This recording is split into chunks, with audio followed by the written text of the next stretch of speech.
Dear friend, today we will discuss the paravertebral muscle. Paravertebral muscle are three in number and they are known as the Scalenii muscle. Scalenii muscle. There are three Scalenii muscle: scalenus anterior,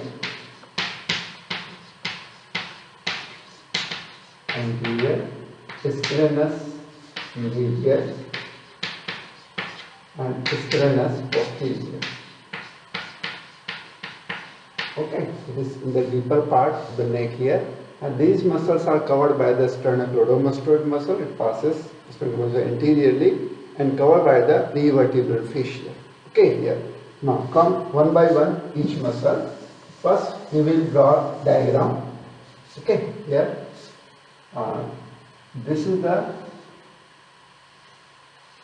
P1 vertebra. This is the transverse process. Okay. This is the C7. This is the C6, C5, C4, C3, C2, and the C1. Okay. And this is the occipital bone. Okay. And these are the transverse processes. Okay.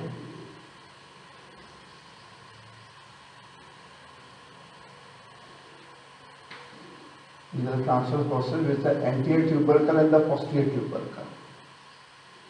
Okay.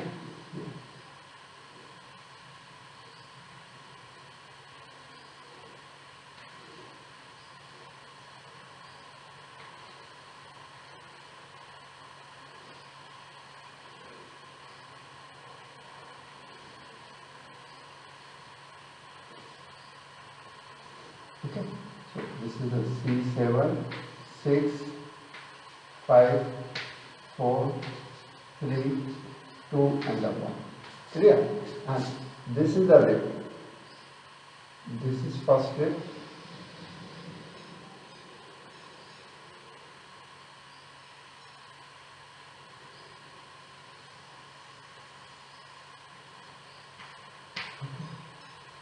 This is the second rib.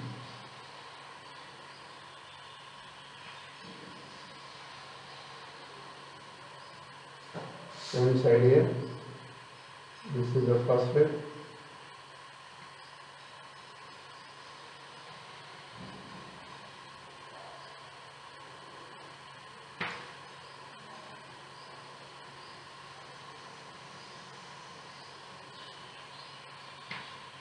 Okay.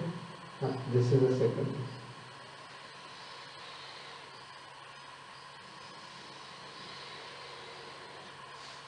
Clear? Now first come the scalenus anterior muscle.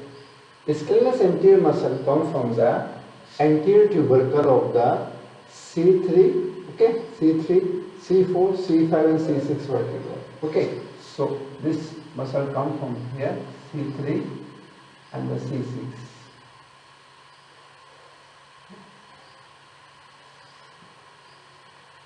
Okay, descends downward.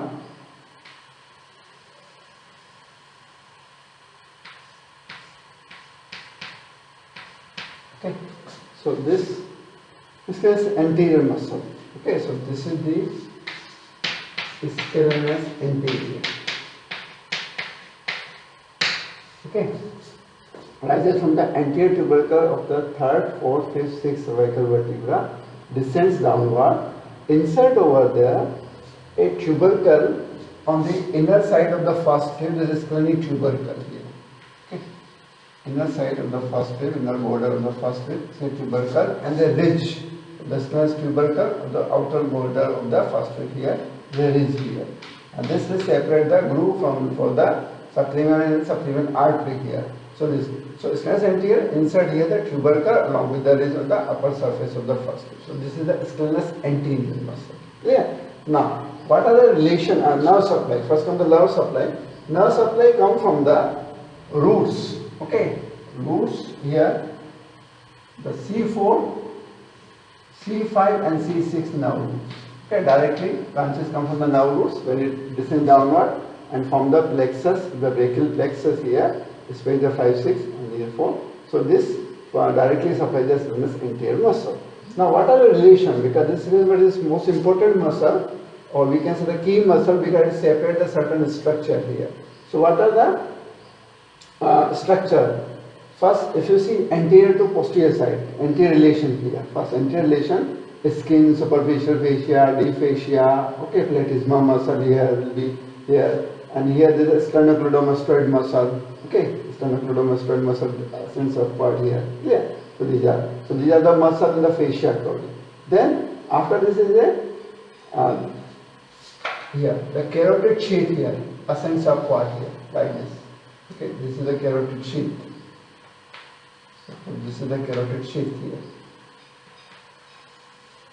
Okay, carotid sheath here, ascends upward anterior to this muscle, which is in the carotid sheath is the interjugular vein, common carotid artery, and the vagus nerve. Yeah. So these are the. Then further deeper part. Further deeper part, this is the thoracic duct, comes from the left side here, crosses the scalenus anterior muscle, enters into the junction between the interjugular vein and the subclavian vein. So left side the thoracic duct here. Then there is the subclavian artery gives rise to thyrocervical trunk, and thyrocervical trunk gives rise to the three branches here: the internal thoracic artery and the superficial cervical artery and the suprascapular artery. So these arteries passes anterior to this muscle, the scalenus anterior muscle. Clear? Then further anteriorly here, there is a vagus nerve. Okay, vagus nerve on the right side here. Okay, here it crosses here, and also on the left side here, like this. It crosses the muscle, passes anterior to the muscle, vagus nerve. Clear? So these are the structure which is related anterior to this muscle. Clear? Now, posterior. What about the posteriorly? Posteriorly it is related to the subclavian artery here. Okay, second part of the subclavian artery. It passes behind the muscle. Okay. Further posteriorly behind it is related to the apex of the lung. Okay, apex of the lung covered by the suprapleural membrane. Here, posteriorly. And here the subclavian artery. Further posteriorly and the above, if you see the first above, it is related to the brachial plexus, trunk of the brachial plexus here. Okay, comes out here. Trunk of the brachial plexus, posteriorly. Okay. Further above here, it is related to the scalenus medius muscle. We will see here, scalenus medius muscle will come like this. Okay. So this is, and superiorly, if it is superiorly, above it is related to the longus capitis muscle here.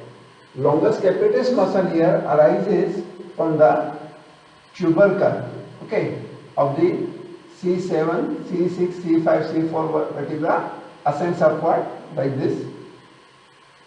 Transverse process of the C6, C7, C6 and C4 vertebra ascends upward and inside of the occipital bone by the side of the tubercle here. Okay. So the longus capitis muscle is related to the superiorly. Inferiorly it is related to the longus colli muscle here. Longus colli muscle arises from the third thoracic vertebra body, second thoracic vertebra and the first thoracic vertebra. Ascends upward. Okay, like this. So this is lower part here. It is related to the longus colli muscle, and this form a one triangle, the scaleniovertebral triangle here. Okay, here. So inferiorly and the medial side related to the longus capitis, longus colli muscle. Superiorly it is related to the longus capitis muscle here. So these are the relation of the scalenus anterior muscle. Clear? Now, nerve supply. We have discussed what is the action. If you see the action, if this muscle contracts from below, both sides of the muscle contract from below, so this flexes the cervical vertebral column, flexion of the cervical vertebra. When this muscle contracts above, okay, here, this superiorly contrast here from above side. So it elevates the first rib here. So it elevates the first rib, help in the respiration, especially the deep respiration. So that's why it is known as the accessory muscle of the respiration. Scalenus anterior muscle is also known as the accessory muscle of the respiration here.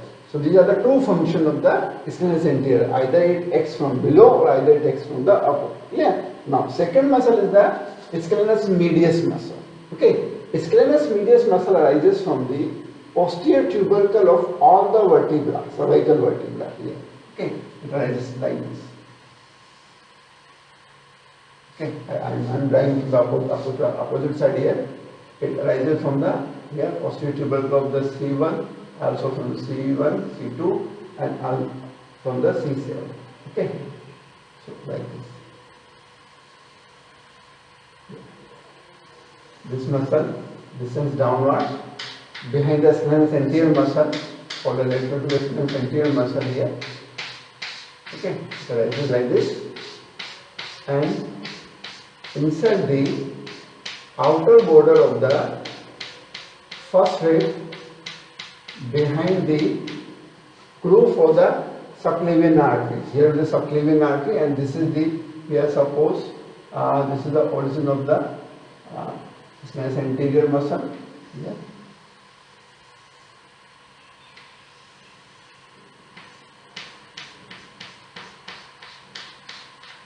Here. And this is the groove for the subclavian artery.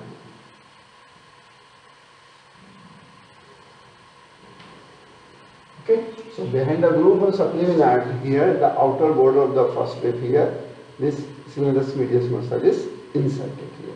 So origin comes from the all the posterior tubercle of the all cervical vertebra, descend downward and insert the outer border of the first rib. Yeah. So this is the scalenus medius muscle. Okay. Now come the scalenus posterior muscle. The scalenus posterior muscle arises from the posterior tubercle of the 4th, 5th and the 6th cervical vertebra. Okay here. So it arises from the posterior tubercle of the 4th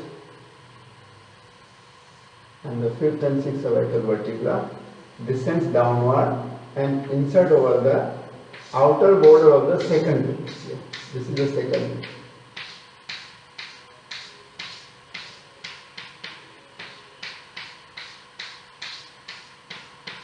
Okay, outer border of the second rib here.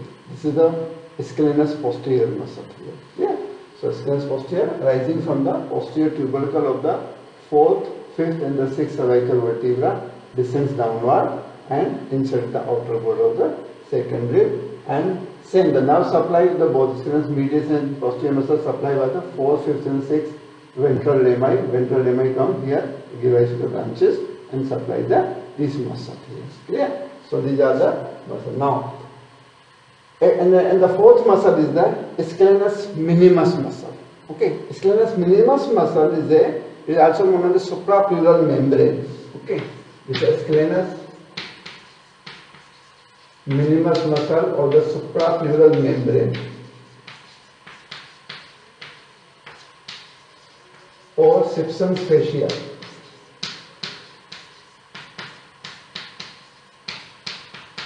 Simpson's fascia. What is Simpson's fascia here? Look here.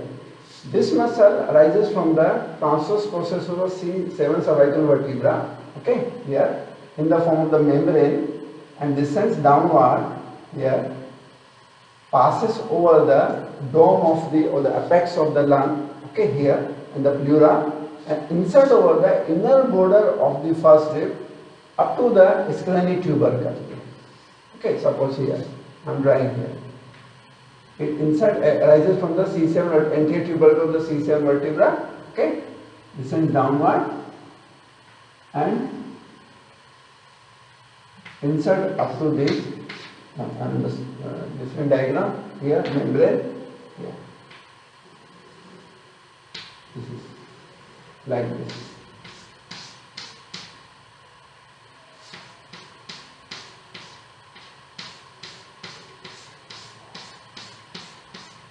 Like this. Okay, so this is the scalenus minimus muscle. Okay, the scalenus minimus muscle arises from the anterior tubercle of the C7 vertebra descends downward in the form of the membrane, inside over the inner border of the first rib up to the Scalenii tubercle, not away from the hole, anterior to the Scalenii tubercle, only here. So this is the substance fascia. This substance fascia also suprapleural membrane because it covers the apex of the lung along with the pleura, the apical pleura. Okay, here. So this is the suprapleural membrane or the scalenus minimus muscle or the substance fascia. Okay. Now, if you see the morphology of this muscle are here. In the cervical region, the anterior and posterior tubercle represent the costal element here. Because in the thoracic region, costal element develops into the separate rib here. While here in the cervical, there is no separate rib, anterior and posterior elements, posterior tubercle represent the this costal element united by the transverse bar. Okay, here. So these muscles are inserted, arises from the costal element and the anterior posterior tubercle. So when they insert here, they have the free area of insertion, and these muscles represent the intercostal muscles. Okay, intercostal intimi, intercostal minimus or intercostal externus here. Okay, so external intercostal muscle, internal intercostal muscle, internal innermost intercostal muscle. So these muscles are homologous with the scalenus anterior muscle, scalenus medius muscle and scalenus posterior muscle. Okay, so morphology because they derive from the arises from the costal element. Clear? So these are the morphologically equal to the intercostal muscle, and that's why here the scalenus anterior muscle and scalenus medius muscle, they are the neurovascular bundle passes here, and scalenus anterior muscle represent the scalenus intercostal intimus muscle, and medius muscle represent the innermost intercostal muscle. Okay, here, and posterior muscle represent the external intercostal muscle. Clear? So that's why these are neuromuscular bundle passes between the anterior intercostal and scalenus anterior muscle and scalenus medius muscle. Same as the intercostal spaces in the intercostal neuromuscular bundle runs between the internal intercostal muscle and innermost intercostal muscle. Yeah. Now, if you see the clinical aspect of this Scalenii muscle here, sometime what's happened, the C7 vertebra, the costal element develops here. This costal element here descends downward here, the C7 vertebra, and attached to that, and this costal element becomes fibrous and makes a rib. Okay, this is known as cervical rib here. Okay, this cervical rib here. So this cervical rib, what's happened, compresses the subclavian artery and the brachial plexus here. Clear? So this cervical rib, when this costal element develop into a separate rib here, and this is a rib when compress the subclavian artery and the brachial plexus. So symptom comes due to the compression of the brachial plexus subclavian artery, either the weakness of the muscles of the upper limb, or maybe the ischemic necrosis or ischemia occur in the upper limb. Okay, because subclavian artery supply the upper limb. So this is the cervical rib. Clear? So I think this is all about the Scalenii muscle. Scalenus anterior muscle, scalenus medius muscle, scalenus posterior muscle, and the last is the scalenus minimus muscle. Okay, thank you.